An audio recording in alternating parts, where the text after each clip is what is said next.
Hola clase, hoy vamos a aprender los verbos reflexivos. So you've probably not heard the term reflexive verbs before because it's not a commonly used term. So reflexive verbs in Spanish are really important because they're all over the place. So we're going to go through your notes right now and you can fill them in as we go. And then you can rewatch this video as many times as you need to if you are confused about anything. So reflexive infinitives, remember, are the basic form of the verb, always end in say. So all those verbs on your vocab list that look really weird because they have say on the end, that's why. They're reflexive. So what does that even mean? Reflexive verbs are verbs that reflect the activity back onto whoever the subject is. So it's really important that you remember that the person that it's being reflected onto is the same person that's doing the action. That is the whole key to this. If the verb is a shoe verb, I know you love them, those changes still apply. So you have to make sure that you pay attention to whether they are shoe verbs or not. And then almost any verb in Spanish can become a reflexive verb. So we have lavar, to wash. That could be washing the car, washing the dog. If you are talking then about washing your own hands or taking a shower, then you would say lavarse. Same with vestir, to dress. That would be like to dress your younger sibling to help your parents out in the morning. But when it's vestirse, that means you are dressing yourself.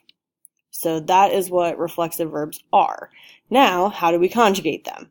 So to conjugate them, there are 4 steps. First, you have to drop the say. So that say that we were just talking about, now that has to go away. Then you drop your infinitive ending. So that would be either your AR, ER, or IR. Then you add your AR, ER, IR endings that you learned in Spanish 1 and that we reviewed earlier this year. And then you put the reflexive pronoun in front of the verb, or if it's an infinitive, you can attach it to the infinitive. And we'll talk more about that at another time.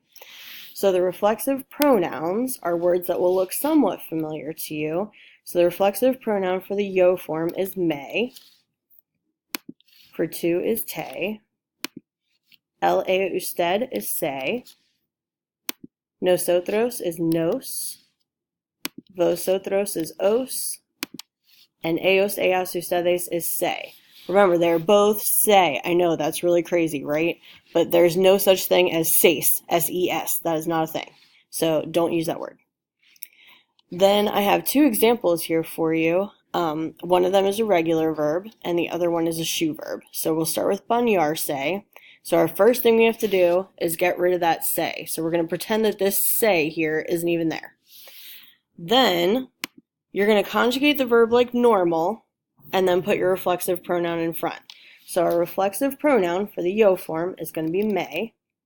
Then we take bañar, that's what we're left with when we have bañarse, and then we add our regular yo form ending, and we get me baño. Then you do the same thing for the tú form, so it's te bañas,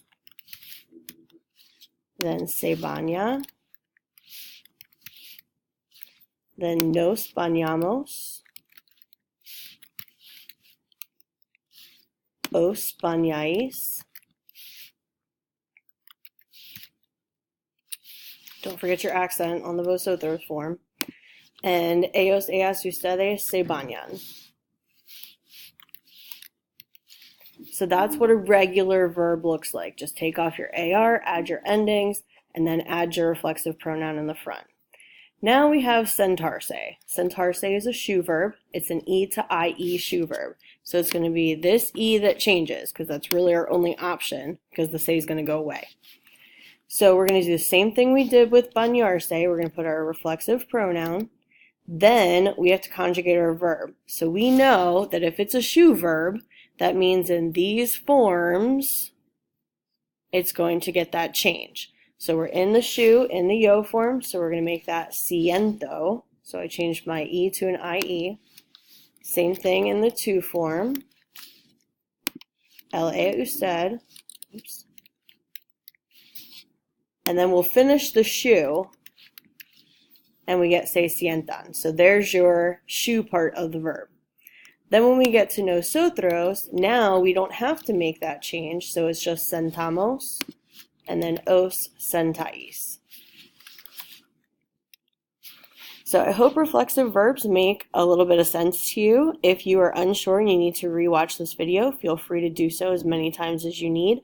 And included in the folder on Schoology is also a song to help you remember reflexive verbs, so hopefully that will help you too. Hasta luego!